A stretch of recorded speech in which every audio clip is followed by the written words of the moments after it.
ಕೊಪ್ಪಳ ಜಿಲ್ಲೆಯಲ್ಲಿ ಬರದ ಬರಿ ಮತ್ತಷ್ಟು ಗಂಭೀರವಾಗಿದೆ. ಜೀವನಾಡಿಯಾಗಿದ್ದ ಹಿರೇಹಳ್ಳ ಜಲಾಶಯ ಸಂಪೂರ್ಣ ಖಾಲಿಯಾಗಿ ಬಿರುಕು ಬಿಟ್ಟಿದೆ. ಜನ ಜಾನುವಾರುಗಳಿಗೆ ಕುಡಿಯುವ ನೀರಿನ ಹಾಹಾಕಾರ ಎದುರಾಗಿದ್ದು ರೈತರು ಸಂಕಷ್ಟಕ್ಕೆ ಸಿಲುಕಿದ್ದಾರೆ. ಆ ಕುರಿತು ಒಂದು ವರದಿ ಇಲ್ಲಿದೆ ನೋಡಿ. ಹೌದು, ದಾಖಲೆಯ ಬಿಸಿಲಿಗೆ ಕೊಪ್ಪಳ ಜಿಲ್ಲೆ ತತ್ತರಿಸಿದೆ. ಕೊಪ್ಪಳ ತಾಲೂಕಿನ ಕಿನ್ನಾಳ ಮುದ್ಲಾಪುರ ಸಮೀಪದ ಹಿರೇಹಳ್ಳ ಜಲಾಶಯ ಈಗ ಸಂಪೂರ್ಣ ಬರಿದಾಗಿದೆ.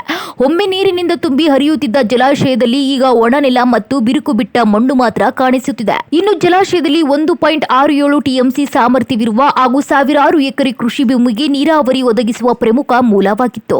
ಆದರೆ ಮಳೆ ಕೊರತೆ ಮತ್ತು ತೀವ್ರ ಬಿಸಿಲಿನ ಪರಿಣಾಮ ಈ ಬಾರಿ ನೀರಿನ ಹನಿ ಕೂಡ ಉಳಿದಿಲ್ಲ.